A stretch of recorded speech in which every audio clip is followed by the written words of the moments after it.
आज ये रियलाइज करने के लिए कोई मेडिटेशन करने की जरूरत नहीं है कि यूएस डॉलर्स दुनिया की सबसे ज्यादा प्रोमिनेंट और डोमिनेंट करेंसी की पोजीशन होल्ड करता है। आज दुनिया भर में कोई भी ट्रेड, बिजनेस, इन्वेस्टमेंट्स हो या purchase of commodities like oil, US dollars most widely acceptable medium of exchange है। आज यूएस डॉलर एक रिजर्व करेंसी तो है ही, साथ ही में ये इतनी स्ट्रेंथ और इन्फ्लुएंस होल्ड करता है कि यूएस फेड, जो यूएस की सेंट्रल बैंकिंग अथॉरिटी है, किसी भी कंट्री के सारे इकोनॉमिक डायनामिक्स बिगाड़ और संवार सकती है।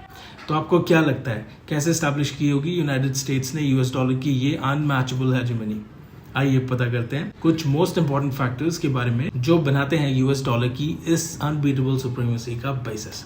बैकड्रॉप सेट करने के लिए आपको याद दिलाना जरूरी है कि आप अगर वर्ल्ड वॉर्स, चाहे वो 1914 से 1919 तक चला वर्ल्ड वॉर 1 हो या 1939 से 1944 तक चला वर्ल्ड वॉर 2, इनकी थोड़ी डिगिंग करेंगे तो पता चलेगा यूनाइटेड स्टेट्स इन वॉर्स में कोई ओरिजिनल पार्टिसिपेंट था ही नहीं। वो तो इन वॉर्स में अपने एलाइज को आर्म्स एंड एम्युनिशन सप्लाई करके पैसा कमा रहा था। जहां दूसरे देश अपना सब कुछ गंवा रहे थे वॉर्स में और इसके आफ्टरमैथ के कंस्ट्रक्शन में, यूनाइटेड स्टेट्स लगा था जितना हो सके उतनी ट्रेजरी स्टॉक अप करने में।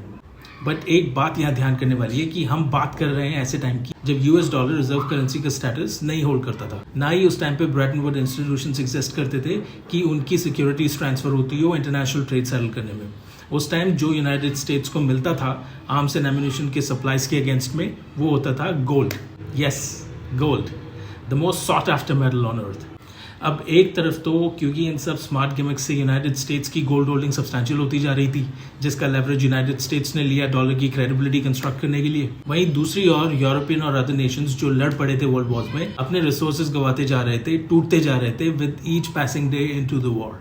सिचुएशन कुछ ऐसी हो चुकी थी कि वॉर एक्सपेंसेस स्पॉन्सर करते करते अब ना तो गोल्ड सप्लाई करना पॉसिबल दिख रहा था और ना ही अपनी करेंसीज को गोल्ड से बैक्ड रखना पॉसिबल हो रहा इन वॉर इन्फ्लेक्टेड नेशंस के लिए। फाइनली इन सब चैलेंजेस को डिस्कस आउट करने के लिए European and other developed Nations gather हुए एक मीटिंग में जो थी 1944 न्यू हैम्पशायर ब्रेटन वुड्स में। नोट करना जरूरी है कि दो बहुत ही prominent economist John Maynard Keynes और हैरी डेक्स्टर ने भी पार्टिसिपेट किया था इस कॉन्फ्रेंस में।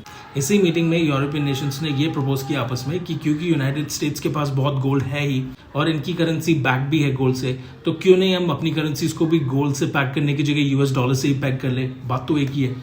इससे शुरू होके जो सिचुएशंस बन रही थी वो कुछ ऐसी थी कि एक डिपेंडेंसी क्रिएट हो रही थी यूरोपियन और उस टाइम के डेवलप्ड इकोनॉमीज की यूनाइटेड स्टेट्स पे।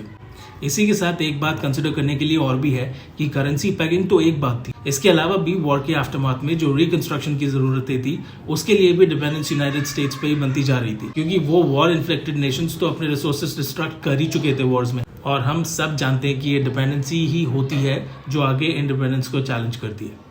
इसी मीटिंग में आपको पता होगा कि IMF और वर्ल्ड बैंक IBRD के फॉर्म में का भी जेनेसिस का रेजोल्यूशन ड्रॉ हुआ था, और इन सब इंटरनेशनल ऑर्गेनाइजेशंस में भी ड्राइविंग फोर्स या कंट्रोलिंग फोर्स यूनाइटेड स्टेट्स ही बनी। इन टोटलिटी एक फाउंडेशन कंस्ट्रक्ट हो चुका था यूएस डॉलर की सुप्रीमेसी का in the new world order. इसके बाद की कहानी वही है जो यूएस डॉलर्स में लिखी जाती है। अब ये तो थी शुरुआत की कहानी। इन सब बातों के बीच क्योंकि एक कॉन्टेक्स्ट तो ड्रॉ हो ही चुका है, तो आइए समझते हैं करंट पोजीशन क्या है और कौन से ऐसे पिलर्स हैं जिनसे सस्टेन होता है ये लॉन्ग स्टैंडिंग यूएस डॉलर्स का क्रेज।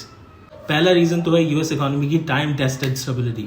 आज अमेरिका की इकोनॉमी बहुत सालों से दुनिया की सबसे बड़ी और मजबूत इकोनॉमी है, जिससे चैलेंज करने की कोशिश रशिया, जापान, चाइना और काफी दूसरी countries from time to time attempt करते रहते हैं। पर यूनाइटेड स्टेट्स ने जो अपनी इकोनॉमी को कुछ ऐसे प्लेस करके रखा है कि सारे इनोवेशंस और टेक लेड डेवलपमेंट्स के बेसिस पे यही सुप्रीमेसी बना के रखा है। दूसरा रीजन है पेट्रो डॉलर सिस्टम।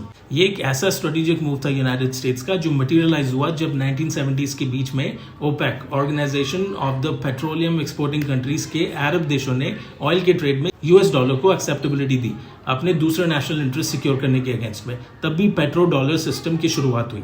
इनके क्या इंटरेस्ट थे यूएस डॉलर को एक्सेप्टेबिलिटी देने के पीछे, इसको हम किसी दिन डिटेल में एक्सप्लोर करेंगे।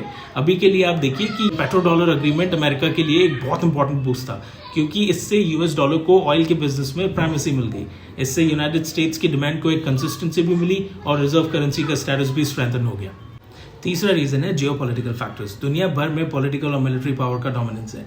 यूनाइटेड स्टेट्स की पॉलिटिकल और मिलिट्री शक्ति उसकी करेंसी की डिमांड को बढ़ाती है और ये जियोपॉलिटिकल फैक्टर्स यूएस डॉलर की हेजेमनी को बेसिस देते हैं। फोर्थ रीजन है यूएस डॉलर का रिजर्व करेंसी में होना। आज दुनिया भर के सेंट्रल बैंक्स यूएस डॉलर को अपने फॉरेक्स रिजर्व्स के फॉर्म में स्टोर करते हैं। आज 59% of the overall forex reserves US dollar से ही बनता है। यूएस डॉलर को होल्ड करना इन कंट्रीज के लिए बेनिफिशियल होता है क्योंकि इसके अगेंस्ट वो कोई भी इंटरनेशनल ट्रेड एग्जीक्यूट कर सकता है। और आपको पता होगा कि यही एक इसेंशियल फीचर होता है जो किसी भी मॉनेटरी यूनिट का प्राइमरी फीचर कंसिडर किया जाता है। एक इंपॉर्टेंट स्टैटिस्टिक भी यहाँ शेयर करना बनता है कि of the total global trade over 80% deals execute होती है यूएस डॉलर के अगेंस्ट में। तो ये कुछ वेरी सिग्निफिकेंट रीजंस हैं जिनकी वजह से यूनाइटेड स्टेट्स का डॉलर पूरी दुनिया में अपनी सुप्रीमेसी को मेंटेन करके रख पाया है। जापानीज येन, चाइनीज युआन और ब्रिक्स करेंसी जिसका बर्थ होना अभी बाकी है, इसको चैलेंज करने का सपना तो देखते हैं, पर ये टाइम ही बताएगा कि कौन इस करेंसी सुप्रीमेसी वॉर में विक्ट्री हासिल कर पाता है। Stick around, thanks.